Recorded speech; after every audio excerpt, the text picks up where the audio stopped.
Am I supposed to be recording? Another thing that I had forgotten to mention in my early childhood was about revival meetings. I can remember going to revival meetings with my daddy when I was 6 years old or younger. And revivals were so important in our town. It seemed like we had one every summer. And several different churches helped to sponsor it. So there were always lots of people there. And it was exciting for me because they put up a big tent and folding chairs under it. And it was so exciting. It looked like a circus to me. And maybe in some ways it acted almost like a circus. But I just remember that my daddy, and if my mother was able to go too, first of all, just enjoyed seeing old friends there that they normally don't get to see. So there was always a lot of visiting before the revival meeting started. And then we sat down, and I always, of course, sat next to my daddy. And I remember one time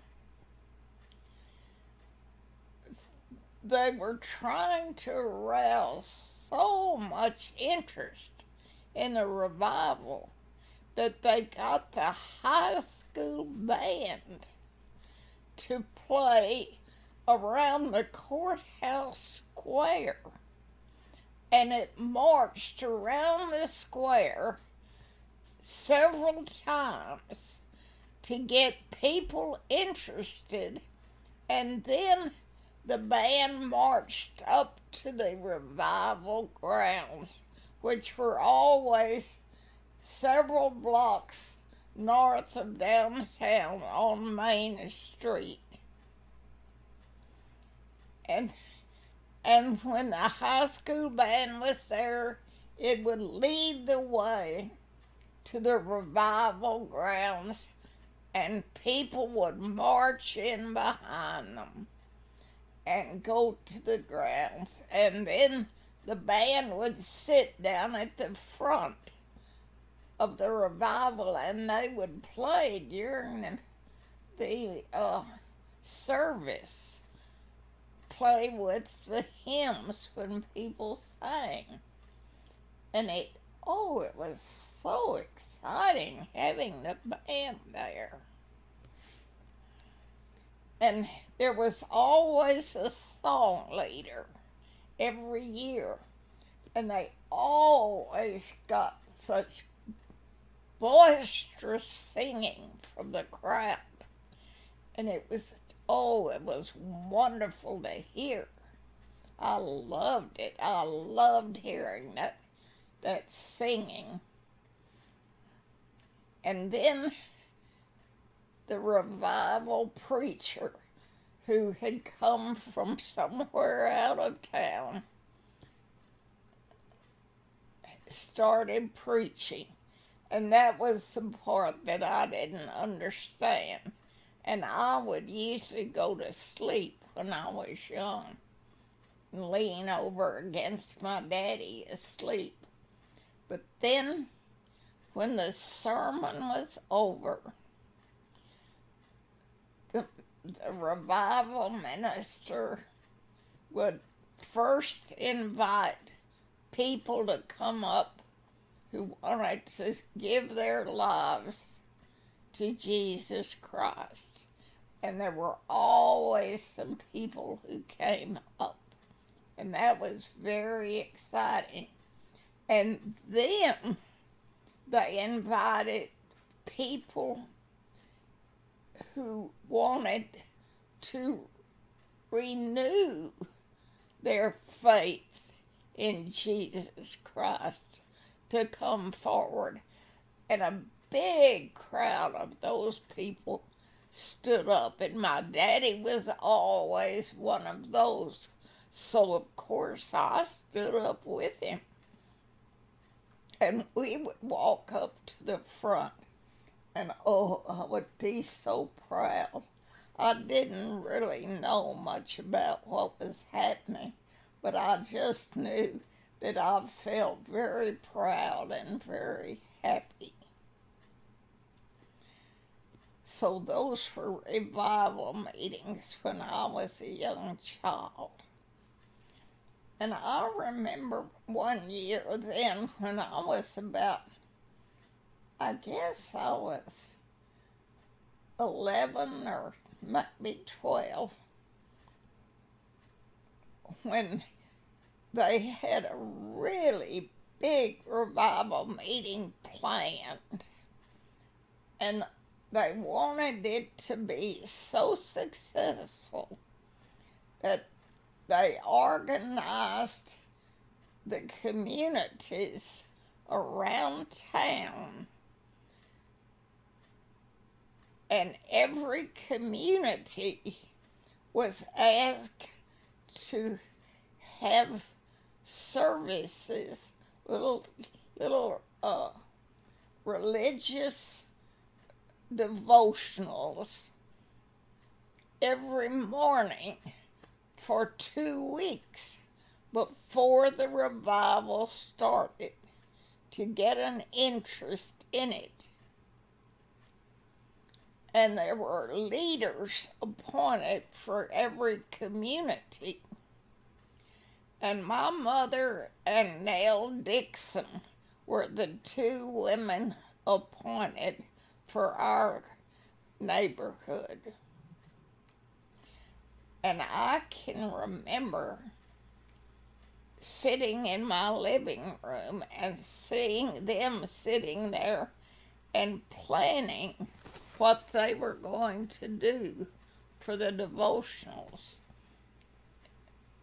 on several mornings. And then they thought of some people that they could get to do those devotionals. And they were expecting the women. It was aimed mainly at women. They were expecting the women in the community to come together in the Dixon's big house. And one of them would lead a devotional, my mother or Mrs. Dixon. And then they wanted other people to do it on some days. And so I can remember them sitting there and looking at the list of the ladies in our neighborhood and deciding which ones they could ask to give devotionals. And then all of a sudden, Nell Dixon turned to me and she said I ought to give the devotional one morning. Well, I was shocked that she thought I could do that. Nobody had ever asked me to do anything like that before. I had never participated in any program like that at our church. I always just attended, but I never led anything. And here was Nell Dixon, a woman that I admired so much, thinking that I could get up there before our neighborhood women and lead them in a devotional. I was so touched that she thought that and actually was thrilled to pieces. And so I said, all right, I would do it. And I can just remember going through books and pamphlets and all sorts of things my parents had about the Bible and picking out things that I could use in giving a little devotional talk.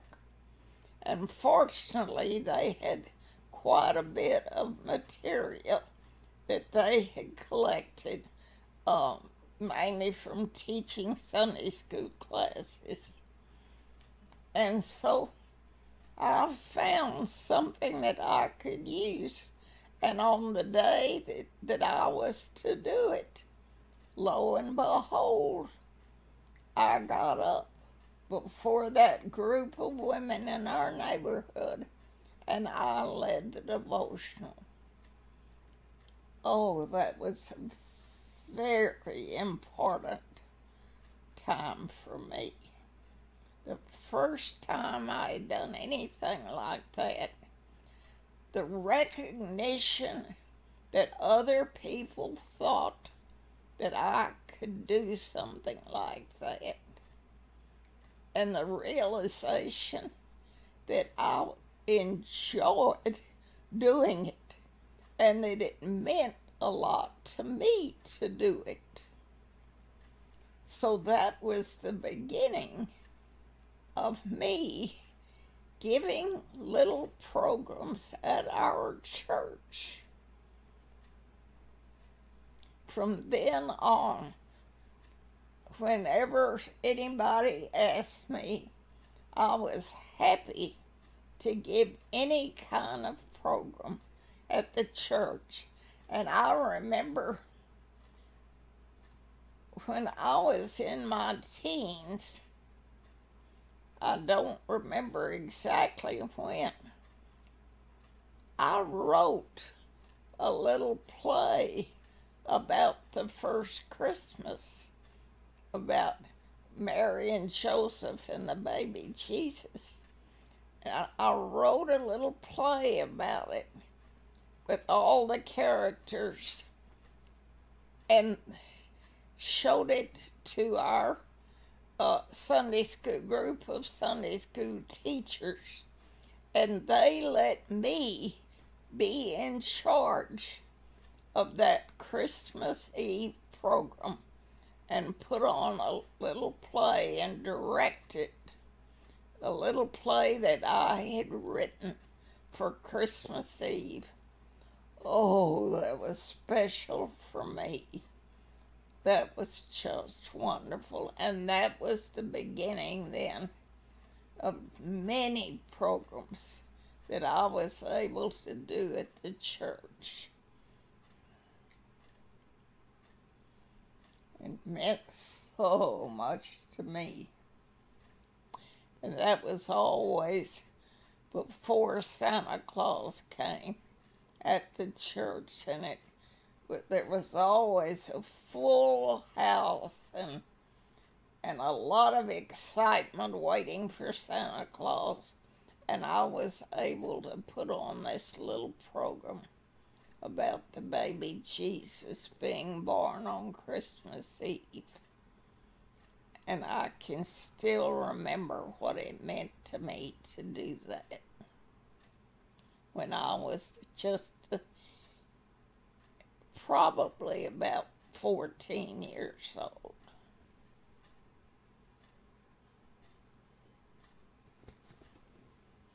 So that's the end of that little segment that I had forgotten when I was doing that age group.